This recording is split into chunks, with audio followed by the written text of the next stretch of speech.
Page number 5. కేంద్ర ప్రభుత్వం లేదా పూర్తి కానీ చాలా వరకు కానీ ఆ ప్రభుత్వం చేత ఆర్థిక సహాయం పొందుతున్న ఏదైనా సంస్థ లేదా కేంద్ర ప్రభుత్వ కంటోన్మెంట్ చట్టం 2006 ప్రకారం ఏర్పాటైన కంటోన్మెంట్ బోర్డు.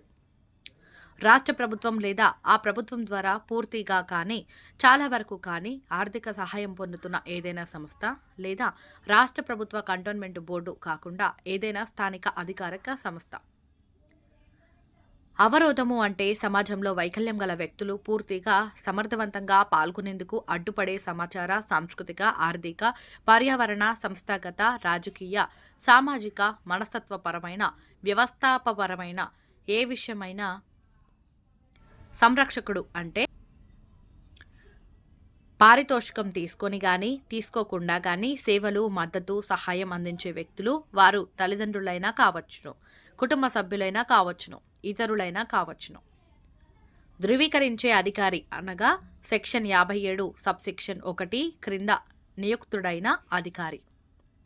సమాచారం తెలపడం అంటే భాషలు, పాఠాన్ని ప్రదర్శించడం, బ్రెయిలీ, వ్యవహార సమాచారం, సంజ్ఞలు, పెద్ద అచ్చువ్రాత, అందుబాటులో ఉండే బహుళ సమాచార సాధనాలు, మల్టీమీడియా, రాత, శ్రవణ, దృశ్య, వీడియో ప్రదర్శనలు, సంజ్ఞల భాష, మామూలు భాష, చదివే మనిషి, పూరించే లేక ప్రత్యామ్నాయ రూపాలతో కూడిన సమాచార సాధనాలు, నమూనాలు మరియు అందుబాటులో ఉన్న సమాచార వ్యక్తీకరణ సాంకేతిక పరిజ్ఞానం.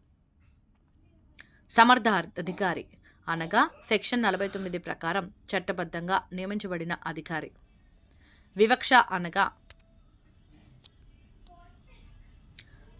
అంగవైకల్యంను బట్టి వివక్ష అనగా అంగవైకల్యంను బట్టి వ్యత్యాసం, బహిష్కరణ, ఆంక్షలు విధించి తద్వారా రాజకీయ, ఆర్థిక, సామాజిక, సాంస్కృతిక, పౌర మరియు ఇతర రంగాలలో ఇతరులతో సమానంగా మానవ హక్కులు, మౌలిక స్వేచ్ఛ స్వాతంత్ర్యాలను వారు గుర్తించడంలోనూ అనుభవించడంలోనూ వారిని ఆటంకపరిచే లేదా తొలగించే ఉద్దేశం లేదా ఆ పర్యవసానంతో కూడిన వైఖరి.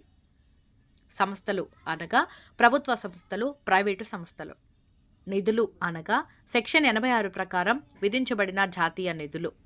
ప్రభుత్వ సంస్థలు అనగా కేంద్ర చట్టం ద్వారా, రాష్ట్ర చట్టం ద్వారా లేదా ప్రభుత్వ యాజమాన్యంలో లేదా నియంత్రణలో లేదా సహాయించే నడుస్తున్న సంస్థలు లేదా స్థానిక సంస్థలు లేదా 2013 కంపెనీల చట్టం సెక్షన్ 2 నిర్వచించిన ప్రభుత్వం కంపెనీ.